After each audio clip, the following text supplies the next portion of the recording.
Hello, I'm Svitek, 360 Creative Coach, and welcome to my vlog where I'm currently driving from Las Vegas to LA.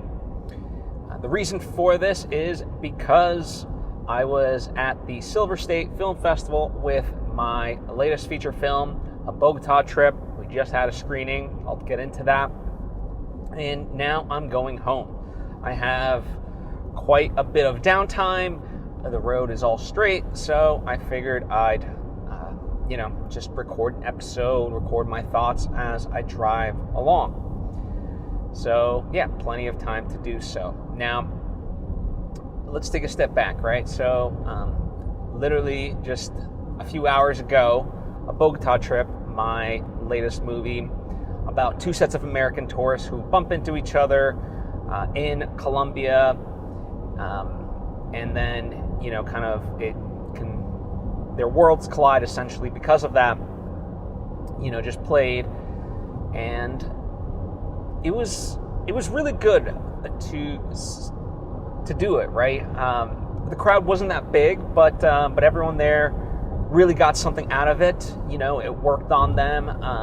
Some things might have touched the nerve, and they were trying to process it and so forth. So it's really one of those movies that I'm very proud of, right? And as I was watching it, I kind of was thinking to myself, if in hindsight I would have changed a couple of things. And I thought about maybe if I could strengthen one aspect of the movie, would I do that, and so forth. But it's one of those we do the best we can at any given moment, and certainly every time I screen the movie, it works and resonates with audiences.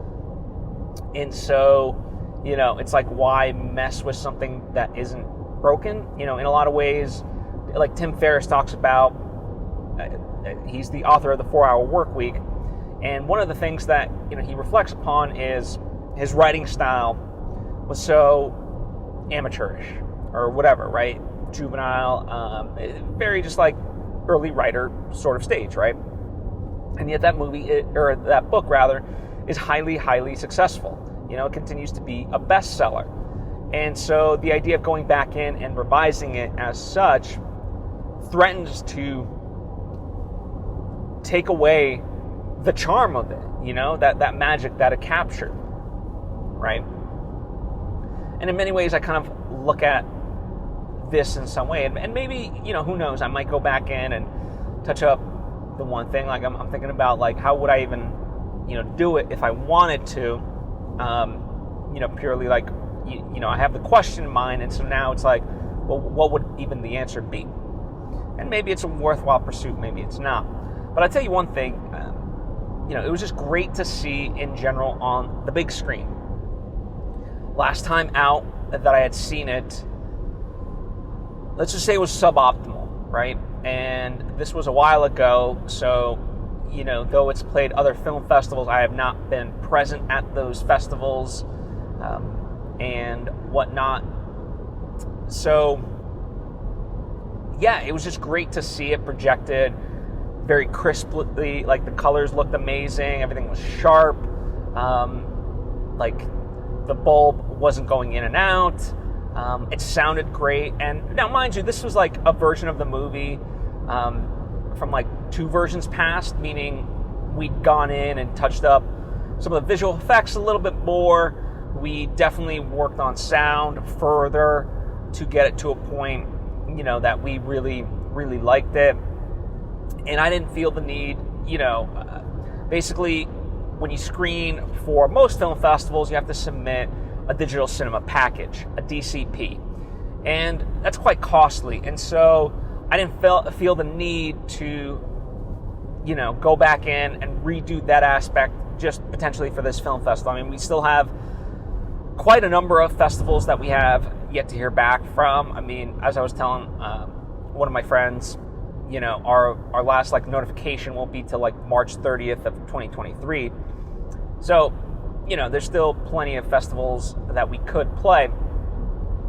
But, initially, it was one of those things, that if it gets into more festivals, I might fully update the DCP based on the latest version of the movie with the fully final sound, the fully final video. But for this one, I was like, you know what? I know what the quote-unquote mistakes are. No one else is going to see them as mistakes. They're not really mistakes. So, just let it be, right? Essentially what I chose. And, even seeing it now, yeah, it was just good. If nothing else, if there was nobody else in the audience, it was just fantastic to experience the movie as an audience member and just quite literally see a movie, right? That I would, no different than I go whenever I see movies, right? Whether it's, Black Adam, whether it's Ticket to Paradise, any of those types of Hollywood movies. It really looked and sounded good. And especially sound-wise, I was just ecstatic that picture-wise it looked so crisp, which I knew that it would and could and does, but I remember the most recent screening that I had before this, the projector was just not good. They literally, I think, played the backup version, and it looked so almost out of focus and low res, and it was just very, it just put me in a bad spot. I didn't want that to be my, sort of what remained as hey, in my mind, this is what it looks like on the big screen, right? So if I play no other festivals moving forward, I had a great time with my movie, right? Sound-wise, I was listening throughout, and what I was really trying to be critical of, because the point got made of, and I've been trying to explore it, of can the sound be improved?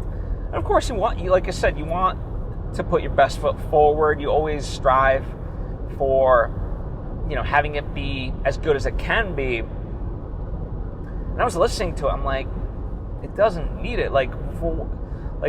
Okay, maybe you could do it better, but to what degree? A 1% better shot? I mean, my main thing is, can you hear the people? Does it sound clear?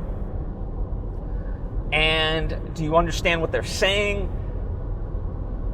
And if you can kind of accomplish that, then you're already good. And because most movies on an indie, especially low budget level, just fail that completely. And not only did we not fail that, it actually succeeds. It's quite audible. It sounds very good. It's mixed very well, both in terms of obviously the dialogue, but then you have the music and the sound effects and so forth. So it really soars on that level. The music really hooks you. It was just fantastic. That's always a big positive for people, is the music. It's set in Colombia, so they really feel like they got to experience Colombia, which is what we wanted. And the story resonates. There's 5 characters that are the main characters in the film, and everyone sees at least a part of themselves, but obviously they gravitate towards one particular person more than the other. And it's always kind of interesting, like a nice barometer of who they are, right? What it reveals about themselves based on the character that they identify with most, and that's a lot of fun. So yeah, all in all, really good, and I think truly this is one of the first screenings that I've had the most interaction with people who had no connection to me, that went into the movie essentially blind and got something out of it, right? Because certainly for the premiere, it was all friends and family type of an event, and sprinkled in throughout. I can't quite say for sure. You might have a filmmaker who's curious to check out this, and they might have sat there, but when all was said and done, I didn't get a chance to interact with them, right? I didn't get a chance to glimpse their reaction, because it was my friends coming up to me and and you know, kind of discussing the movie with me and just having that moment, right? Whereas this, you know, it wasn't like the most people in the world, right? It was a pretty intimate screening. And so, you know, in that sense, I was very much aware of who was there, and the people that were there, as I said, had no ties to me. And so it was great to observe that and be thankful that, yeah, they made the choice to spend time, you know, essentially 90 minutes with my movie, and they did get something out of it, right? That they showed an equal, let's say, joyous reaction, no different than my friends did when they saw it, right? So it's not just like, oh, it's my friends that enjoyed it. No, it's really other people as well. And, you know, I kind of talked about this back when we had the premiere on June 20th. I've certainly been in situations where someone says congratulations because it's an obligatory aspect of the whole ordeal. That, even back then, never felt like that, even from my friends. Like, they genuinely, you could tell there was goodwill, that it was sincere and so forth. But now to get that sameness from strangers was awesome, right? It does make you feel good. And as I said, like, if nothing else, I just really enjoyed my own movie and watching it and being able to luxuriate within the world that I had created. And I was quite in awe of, like, I can't believe I pulled this off. Like, it's crazy that, you know, I dragged, I say dragged, obviously I didn't, you know, everyone was willing, but, you know, I essentially convinced people to come to Columbia with me on this crazy idea that we would make a feature film in a matter of about 12 days. And we did. We pulled it off. It had hurdles and we had to adjust, but everyone was very committed. And, you know, that was always also something that really resonated with me, was just how awesome and talented, you know, the people are. Obviously, the aspect of the actors is front and center, right? Because they're the ones that are captured on screen, and everyone really brought their A game, and I'm so grateful for them. In particular, of course, the 5 main actors. They took the biggest leap of, you know, creatively. You know, I don't know about in their lives, but certainly I would have to think this ranks pretty high up there, because I know, you know, from speaking with them, just like with me, they had similar reactions from friends and family of like, wait, you're going to go to Columbia to shoot a movie? What? You know, and we all made that commitment. We all did it. And it was awesome, you know. They really, really shine. I really believe them as the characters. I really get invested in their storylines and their emotions and so forth. And then, of course, like, the technical aspect, right? You know, the fact that the music is so engaging with people, like, that was, most of it was done specifically for the movie. We only sourced like 3 or 4 songs, really, you know, altogether, when in reality, like, the movie has 45 tracks, right, of I'll just call it score, let's say, right? And that's fantastic. And the way it looks visually from a color perspective, a shot selection standpoint, an editing standpoint, you know, I made note of the sound mix, so the fact that it sounds as good as it does when, you know, it didn't always have to be that way. The few visual effects sequences that we do have work really well. Yeah, so I think it was just awesome to experience and have that moment, which parallels my friend Jeff Graham. You know, we essentially started our festival run together because he played the same festival that I premiered at, called the Marina Del Rey Film Festival. And so that was, you know, that was awesome. He saw my movie, I saw his, and then this festival we also played together. His was the day before, so I got a chance to see it. And like him, he had, you know, I didn't talk to him as deeply about it, just because there's other people that he was essentially tending to. But just in seeing his interactions when we talked about it, I could tell that he had a similar experience, right? Where it was just good to see his movie and continue to enjoy it and spot new things that one can appreciate about it, right? And I certainly did myself, right? It's a movie that I'd seen at this point, the final version of it. This was my third time. I'd seen other versions of it, like earlier rough cuts and the pre-sound mix and all that stuff. So I'd seen him go on this journey, but to see it for the third time in its final form and be able to enjoy it and see new things about it, yeah, it just really resonated and just had an effect on me, right? And so it was just an overall great experience in that way. And what's fascinating to me, kind of as I look back on it, it's really those moments that from the outside in seem quite glamorous, right? But to get to those moments, it's so much time and effort. Like literally, I was trying to figure out with the cast and figure out who can come and so forth, and people just were busy, so they couldn't. But I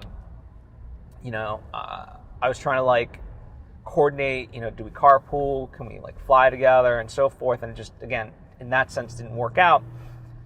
But yeah, I made the decision to, okay, well, it's a festival that's close by to LA. Let me go and represent the movie. But yeah, driving, I drove, right? So driving there was about 4.5 hours. Now driving back, I don't know if you can kind of tell. Now I'm a little bit slowed down, I'm back in traffic. So we'll see, it could be 5, maybe 6 hours to get fully home, when all is said and done. And it's that stuff that is the unglamorous side of, just any sort of creative endeavor. But you got to go through it if you want those rewards. Are you willing to go through all that for these little moments? And yeah, I mean, it's a big aspect of it that we all have to essentially ask ourselves, because it is a grind, and watching the movie today, it was very easy to get sucked into it and enjoy it, as I said, as just a movie that I would go see in a theater, forgetting all the things that it took to get there, almost forgetting, having this sort of amnesia of how just difficult it was and how crazy in hindsight that we did accomplish what we did.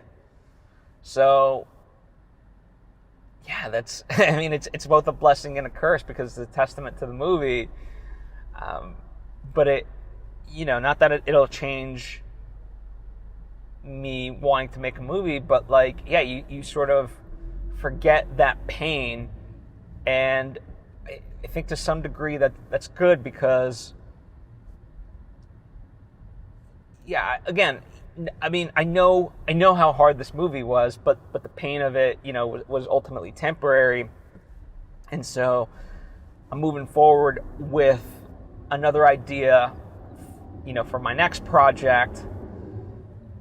And that's been difficult, but yeah, it's almost like seeing this on the big screen, it just kind of refuels you, knowing how grueling this is, and that sort of challenge of it all is what does make it all worth it. But the fact that it is not glamorous, and within that, it's a puzzle to figure out and whatnot. Because I talked about it in other episodes, but if you're unfamiliar, I'm essentially right now in the very early stages of an animated trilogy.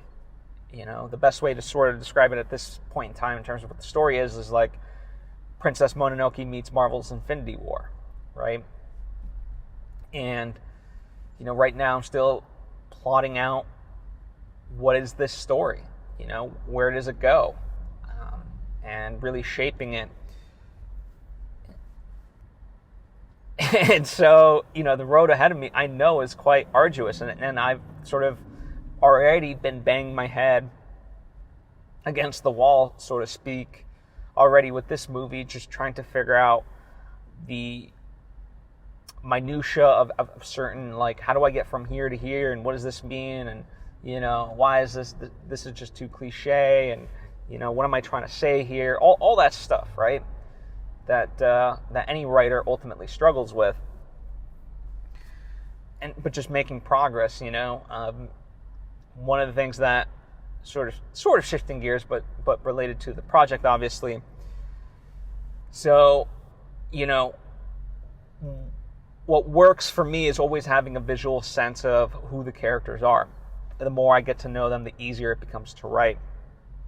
And in that sense, when this is a completely made up world, completely made up characters, and so I'm not drawing inspirations from the more real world. I mean, I am, of course, in that sense, like, we're all inspired by the world.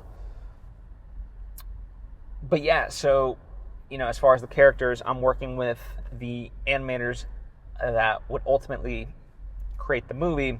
Right now, we're working on the character designs of the main people, so that way I can essentially, hang them up, or print them out, hang them up, and look at them and be able to really see in my mind's eye, okay, cool, these are the people.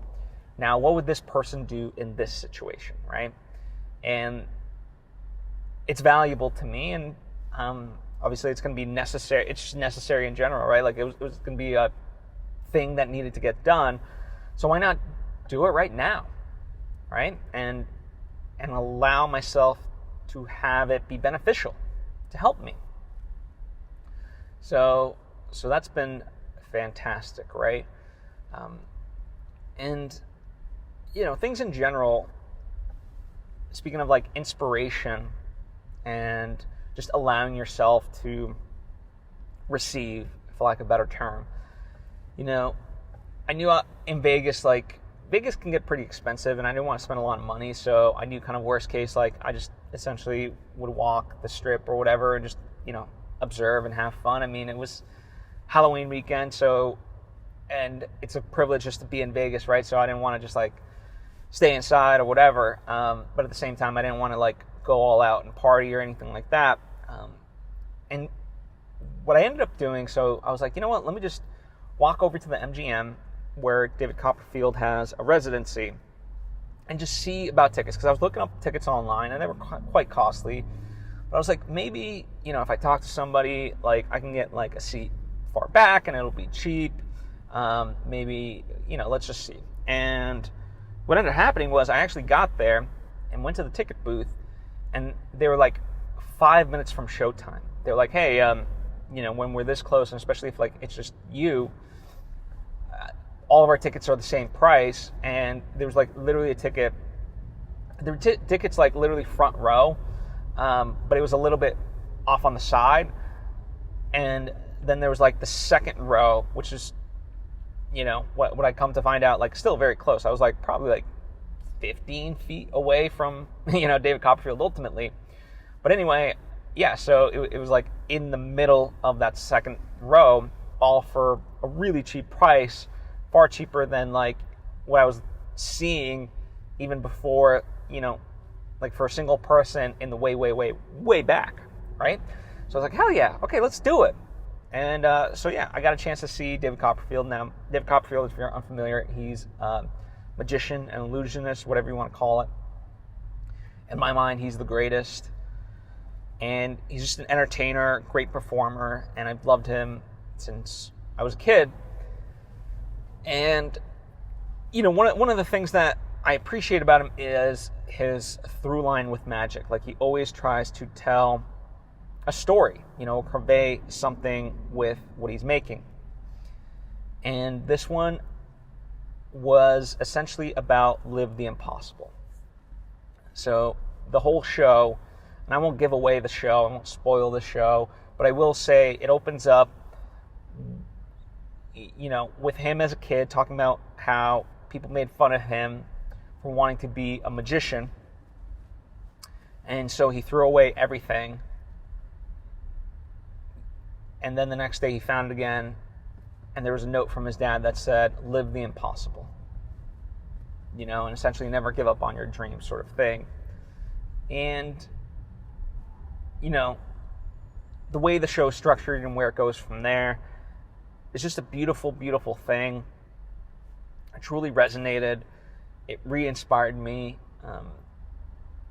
And yeah, it like a big motif of, the through lines that David has done throughout his career, right? Not just this show, but throughout his career, is this idea of like feeling like an outsider, trying to find your own place and trying to, figure out what you're good at and make it work and so forth. And I think that's a great message for anyone, but certainly it was one that resonated well with me, and it was just great to be re-inspired by that and knowing how much hard work I have ahead of me with new projects,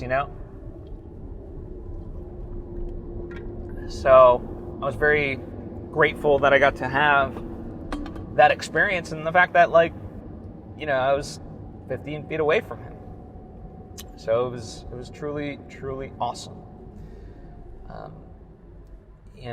Part of this past week was making sure that I put into place the right preparation, so I got ahead on various aspects of work to be able to put myself in the situations, knowing that I would essentially be gone the weekend. So that way, I didn't miss a beat on the stuff that needed to get done. And, all things in general are very much a negotiation, if you will, right? You got to know what's really, really important, what, you love to kind of get done, but maybe it's not worth, that you can't just do right now. Maybe you could, but it's not worth pushing yourself because it's going to cost you more by doing that. And so, as long as you're overall making progress, and again, sometimes progress you're not always going to make all the time with everything, but you try and figure it out, right? And certainly, even for me, something that was a little bit unexpected,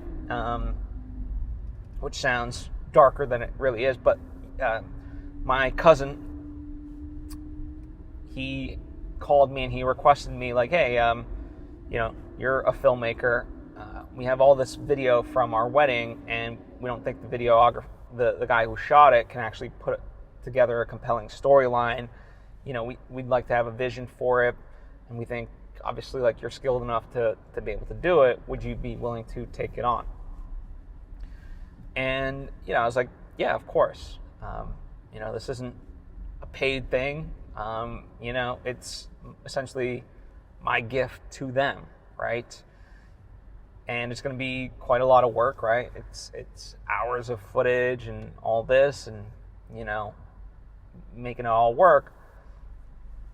But sometimes, you even those things, right? Which I've seen other people, and it could be very easy, to get upset of oh, I never have time for my stuff, or this is taking away from my stuff, and I'm not being paid or whatever. And it's no.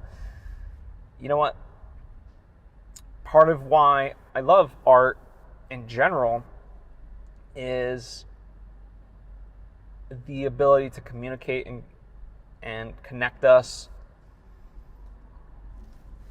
and allow us to understand that life is precious, right? And so, if I can create something that's going to have so much meaning for not only them, but other people that watch their wedding video, whether, it's just going to be something that they get to keep for the rest of their lives, right? Their kids can watch it, and, other people that perhaps weren't there and so forth. So I'm yeah, of course. So oftentimes with anything, I try to look at what's being gained by here, what's the real cost, if you will, right? So yes, it's costing me time, but in comparison to the trade-off, it's nothing, right? And I think as artists, we kind of tend to forget that because, this, going back to my movie, it wasn't a sold-out theater by any stretch of the imagination. But as I said, the people that were there really got something out of it. And so I think we oftentimes discredit people because we're like searching for a number. Oh, I have to have a sold out audience, or I have to sell 1 million copies, whatever it is, right? If the impact of what we create really does resonate with, those people, we can't discredit that. And there's beauty in that. And I think that's how we have to approach it, and that's why slowly but surely, I think people are starting to gravitate towards what I do, is because I put that care into fostering an audience, essentially, right? To make sure that what they come to enjoy has value for them. And that could be whether, recently I came out with my revised edition of Master Mental Fortitude, which is a nonfiction book with 35 lessons for any creative out there to help them achieve their creative ambitions, right? So a different medium, but that very much, it's jam-packed. Each chapter is what is the lesson, how it applies to your life, some words of inspiration, and then an exercise for you to put it to actual use. And slowly but surely, if you want to use the metaphor of digging a hole, at first the hole started off small and now it's bigger and bigger. Or you can equate it to the audience size, right? At first my audience wasn't that big, now it's getting slowly bigger and bigger. Now, comparatively to others, no, not by any means, but the depth of that connection is what I value, and what I can continue to hold on to, right? And something that I often talk about and think about is this idea of marketing, right? There's, let's say, 8 billion people in the world. So just realistically, the statistic is you're gonna barely scratch the surface on who sees what you have, right? Let's say a movie makes $200 million at the box office. I often think about, well, what is that in terms of people? It doesn't actually amount to much, but I forget what the ticket price is, the average ticket price is now in the US and so forth. But let's just be very generous and say that it's 20 million people, right? Not a bad number, right? Certainly 20 million people is a lot, but it is still a fraction of that 8 billion people that exist in the world. And so the real point that I'm trying to make is go find your audience. Don't be so focused on the number of people, but be focused on finding the people whose work that your work would resonate with. And it doesn't matter the number size, really just go out and find them and bring it to them however you can. And again, it's that idea that it's a very unsexy, unglamorous process. But if you can do it, then you'll start to get the results. And as in many ways, I just appreciate the journey of it. The fact that I spent time with people who really enjoyed the movie, that is the reward in and of itself. So yeah, it's just kind of been awesome to think about in that way. Shifting gears, another sort of thing that I've been working on this week, very minimally compared to my other friends, but coming up we have a comedy special taping, right? And so for that, they're producing it. They're gathering various equipment, video equipment and so forth, audio equipment, lighting, and all that stuff. And so this week, I kind of made sure to pack up what I had, let them know, so that way they knew what they might have been missing in terms of what they, for example, like, let's say I have a slider, right? But then it's like, okay, but I don't have the slider legs. And it doesn't matter if you don't know what that means. It essentially means I have one component and they would need to get another component to make it fully functional, right? So just kind of that stuff, right? And it's talk about like a lot of work, right? So much like I went through with my movie, right? There's so much time and effort going into this to make sure everything's accounted for, and overall it seems, and I was talking with my friend Khalil, who's part of all this,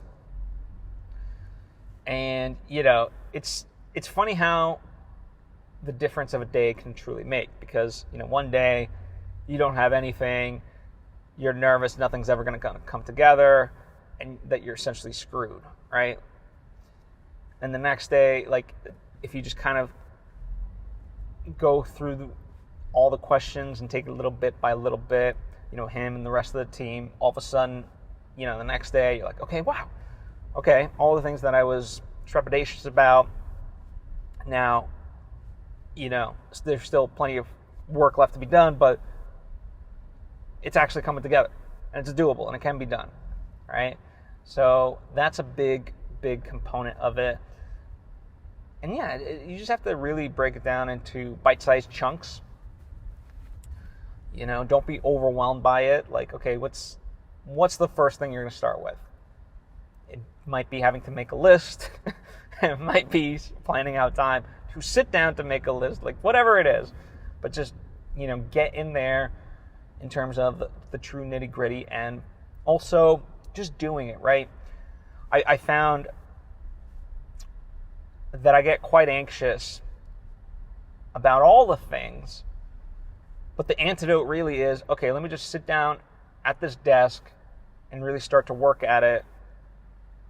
And then after a few hours, you're like, okay, this doesn't seem so bad. It's doable, So really, in many ways, the antidote creatively to that anxiety is just do the work, Honestly, the hardest part about writing sometimes is just sitting down to do it, But once I do,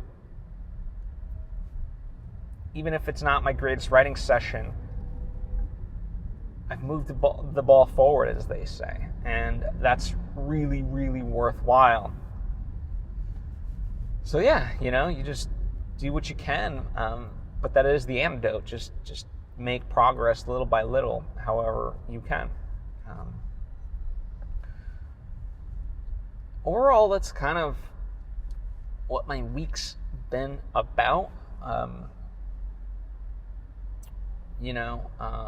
lot of stuff, just kind of moving parts and stuff like that, especially as we get towards the end of the year, right? There's going to be the holidays, so there's going to be a lot of stuff dedicated toward that. For me personally, I love the World Cup, so that'll begin November 20th. So, I want to dedicate time to that, and so forth, right? So there's going to be a lot of things competing for my attention, and yet sometimes I find that can be a good way of focusing yourself, because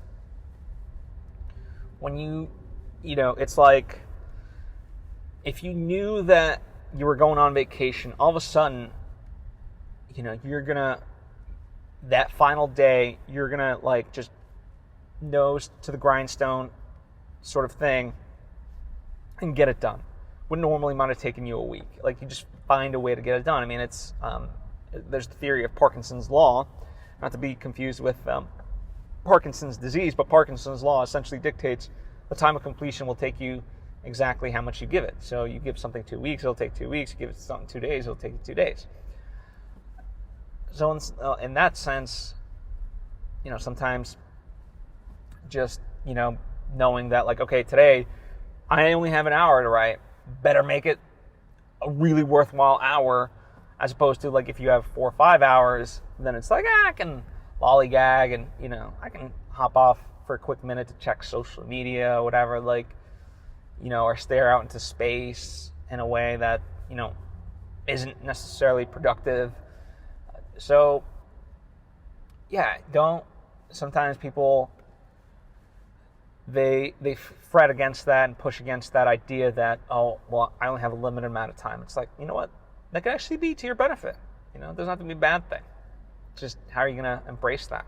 Or not embrace it and then be frustrated by it, right? Anyway, that's what I have for you. I truly appreciate you taking time to tune in. As always, if you want to support me, there is my Patreon page, patreon.com/PhilSvitek. There's various tiers, and you can support me, and we can actually, it's meant to be a more direct engagement, right? So I can interact with you on a more personal level. Of course, you can also do my coaching if that sounds like something you want to get straight into. Great. As always, you can also comment down below or hit me up on social media. We can also interact that way. And if any of the stuff that I've been talking about sounds of interest, well, check it out. I have books, I have movies. So all of those are linked to down below for your convenience. Check them out, support them. Supporting them does help all of this out, because by those being self-sustaining, you can create more of them, learn and share that information freely here with you. Anyway, thank you so much. I appreciate you. I'll see you next time.